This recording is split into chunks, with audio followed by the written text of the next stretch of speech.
Bonjour à tous, j'espère que vous allez excellemment bien et aujourd'hui on va parler cyclisme, on va présenter cette 7e étape du Paris-Nice 2020, étape qui est l'étape reine du Paris-Nice 2020, étape qui va être difficile, arriver à la Colmiane, on est au mois de mars, alors j'ai envie de te dire qu'au mois de juillet la Colmiane c'est quand même pas le sommet le plus difficile de l'année, le problème c'est qu'on est au mois de mars et donc à cette période-là de l'année c'est un petit peu difficile pour jouer, pour être en forme et avoir les bonnes pattes pour jouer la gagne. Étape reine, pourquoi ? Parce que pour le moment, certes, on a déjà eu des écarts. Peut-être qu'on aura des gros écarts aujourd'hui lors de l'arrivée à Apt. Je fais cette vidéo avant le déroulement de cette 6e étape, donc je ne peux pas vous dire pour le moment, je n'ai pas la boule de cristal pour vous dire s'il va se passer beaucoup de choses du côté de Apt. Mais sur cette étape 7, c'est la dernière, c'est le dernier moment pour ceux qui sont très loin, donc ils seraient à 1 minute 15, 1 minute 30, de reprendre ce temps-là, un petit peu de ce temps-là sur cette étape. Le lendemain, à Nice, on peut reprendre un peu de temps, mais déjà, ça va pas être si facile que ça, parce que l'étape de Nice, il y aura pas le col d'Aise, donc on a beaucoup plus de kilomètres de plat que les années précédentes. C'est un peu moins dur, la dernière étape de ce Paris-Nice 2020.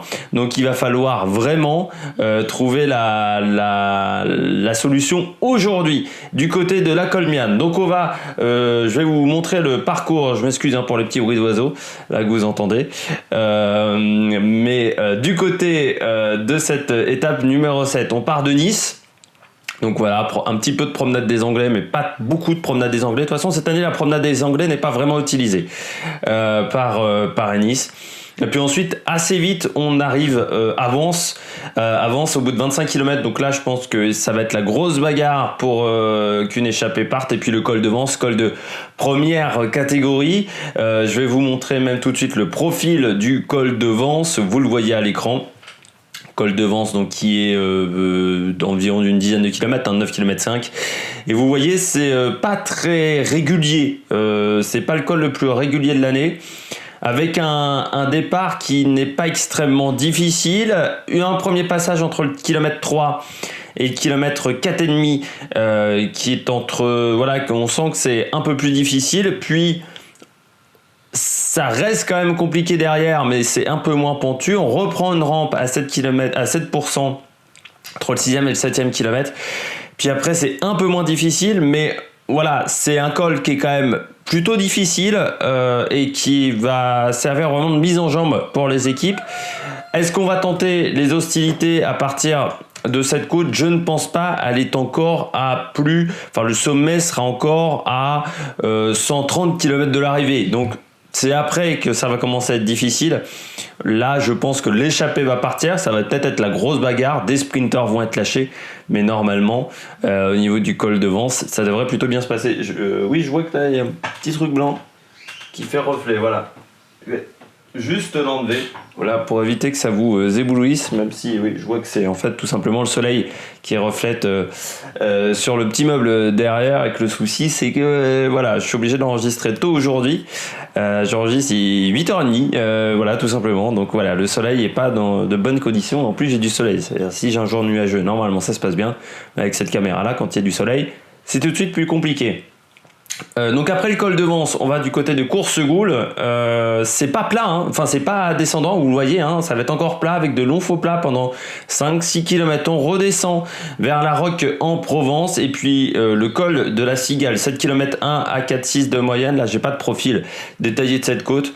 Voilà, on enchaîne quasiment directement avec la côte de Saint-Antonin. Donc on pourrait dire que c'est en fait quasiment une seule et même côte parce qu'il n'y a pas vraiment de descente. Après le col de la Cigale, donc la côte de Saint-Antonin qui est au kilomètre 92,5, le sommet 7 km 5 et 4,7 de moyenne, deuxième catégorie.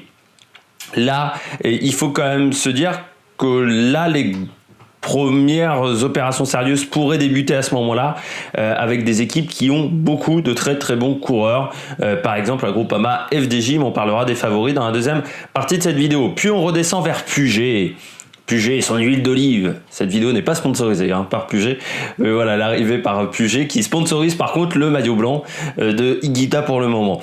Et puis on arrivera à Villars-sur-Var, une petite côte dans Villars-sur-Var, 2 km de 6,3 de moyenne. Le sprint intermédiaire à Tournefort, vous voyez, c'est un petit peu vallonné dans cette section-là, donc ça va faire montagne russe. On redescend et puis on attaque la colle de la Colmiane, 16 km 3 à 6,2 de moyenne. Alors j'espère que j'ai le bon profil. Normalement j'ai le bon profil parce que moi ça s'appelle le col Saint-Martin, mais je suis à 1503 mètres et il y avait des points de repère similaires, donc normalement c'est le même profil. Et vous voyez, c'est très régulier à part le pied qui est plutôt difficile. Les 2 premiers kilomètres sont à 7,3 de moyenne. Il y a une redescente à un moment, il y a un plateau en fait à mi-montée. Et puis entre le kilomètre 15 et le kilomètre 16, où on est à 7,3 de moyenne. C'est plutôt régulier quand même. C'est environ 40 minutes d'effort, hein, selon, j'ai vu Groupama annoncer ça, également Trek, Segafredo, donc à peu près 40 minutes d'effort. Donc au mois de mars, ça reste un effort important. C'est plus long, par exemple, je crois, que la montée vers le Chalet Renard, voilà, qu'on a eu sur le dernier Tour de la Provence. Donc voilà, 16 km 5 de montée, 1500 mètres d'altitude. Ça aussi, hein, quand on dépasse les 1000 mètres d'altitude au mois de mars, il fait froid. Faudra le prendre en compte parce qu'on a, voilà, 8 km, 8-9 km, non pas 8 km, enfin pas 8-9 km, plutôt 8 à 7 km au-dessus des 1000 mètres d'altitude, donc ça sera à prendre en compte également sur cette journée. On passe aux favoris. Tout de suite, hop, je reprends ma petite fiche. Déjà avant le scénario de course, les scénarios. Alors moi je vois 2 scénarios principaux. C'est soit on a une grosse échappée, au moins 12-15 coureurs, hein, mais on sait que normalement sur le Tour de France ces derniers temps, sur les étapes de haute montagne, c'est souvent des très très grosses échappées, surtout que cette année, on peut pas dire qu'on a eu des échappées fournies et que beaucoup de coureurs soient partis en échappée sur ce Paris-Nice. On l'a vu lors de l'étape d'hier, hein, par exemple l'étape 5, où moi je m'attendais à ce qu'une échappée parte. Même la Total Direct Energy s'attendait à ça, parce que quand on voit le briefing dans les vidéos de Total Direct Energy, qui sont toujours très bien réalisées, mais on s'apercevait que je pense c'était plutôt la stratégie, parce qu'ils pensaient que l'échappée allait mettre beaucoup de temps à partir, et quand l'échappée met beaucoup de temps à partir, c'est souvent qu'on considère que ça va être une grosse échappée. Ça ne s'est pas produit. On a eu simplement 4 coureurs. Et c'est parti tout de suite. Donc soit on a une grosse échappée, parce que voilà, peu de monde sont partis et que beaucoup de monde a encore envie de gagner une étape. Même quelques leaders qui se sont ratés en début de Paris-Nice. Et puis soit ça attaque du côté des leaders et on se retrouve avec un peloton plutôt groupé au pied de la dernière difficulté. Et puis victoire d'un leader qui reprend du temps sur Charman. Moi je m'attends pas à ce que Charman soit exceptionnel sur cette montée.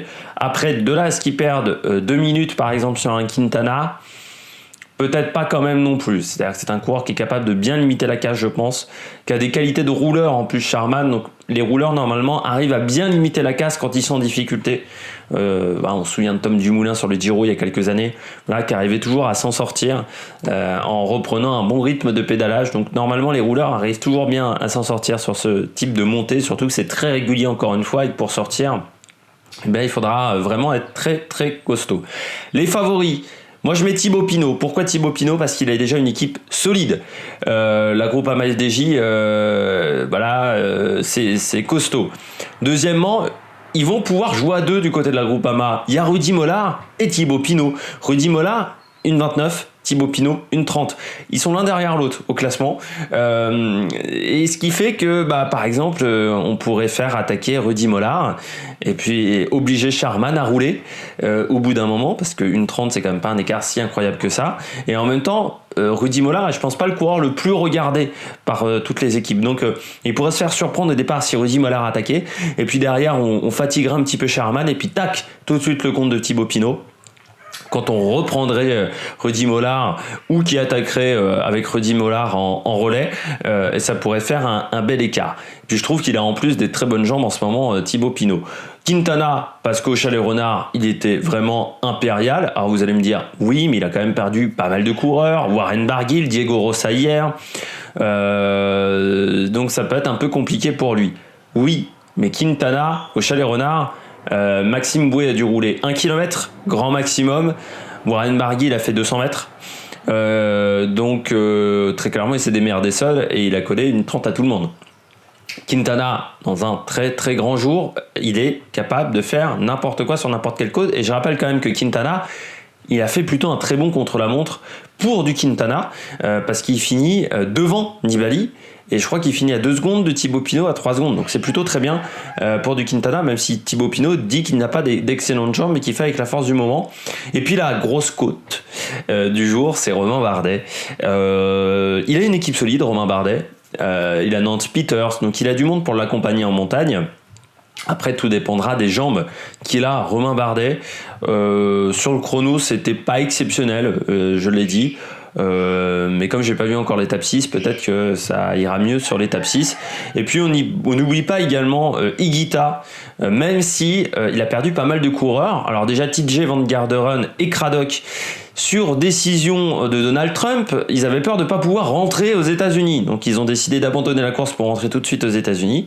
Et puis il a perdu également Michael Woods, qui est tombé hier à 50 bornes de l'arrivée, 47 km de l'arrivée, de chute assez sévère pour Michael Woods.